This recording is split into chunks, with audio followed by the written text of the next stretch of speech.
پیارے بچوں، کیا حال ہے آپ سب کا؟ کل پڑھائی کی ہے؟ سبق پڑھا ہے نا؟ گڈ۔ اب ہم اسی سبق سے متعلق سوال جو ہیں ان کے جواب تحریر کریں گے۔ اسی سبق میں سے ہم جواب ڈھونڈ کر اور اپنی اس کتاب پر صحیح جواب میں رنگ بھریں گے، ٹھیک ہے؟ پہلا سوال ہے، چوزا کیوں رو رہا تھا؟ ہم نے سبق پڑھا تھا نا کہ کیوں رو رہا تھا؟ وہ کیا گھر کا راستہ بھول گیا تھا، یا اس کے پاؤں میں موچ آ گئی تھی، یا اسے بھوک لگ رہی تھی؟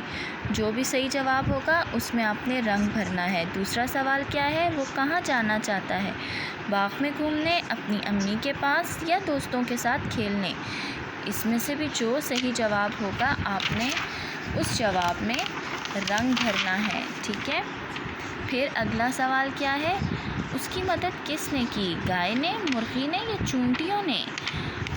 اس میں بھی آپ نے صحیح جواب میں رنگ بھرنا ہے۔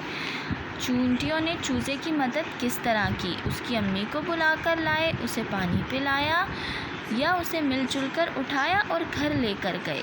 اس میں سے بھی جو صحیح جواب ہوگا آپ نے اس میں رنگ بھرنا ہوگا۔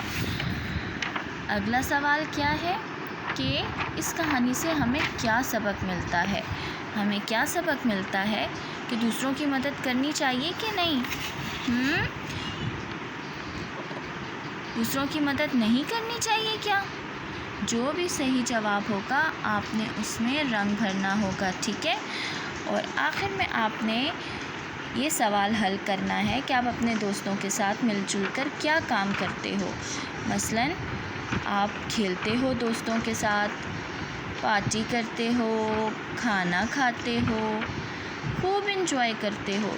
جو بھی کام مستیاں آپ کرتے ہیں اپنے دوستوں کے ساتھ مل کر، وہ آپ نے اس میں لکھنی ہے کتاب میں، ٹھیک ہے؟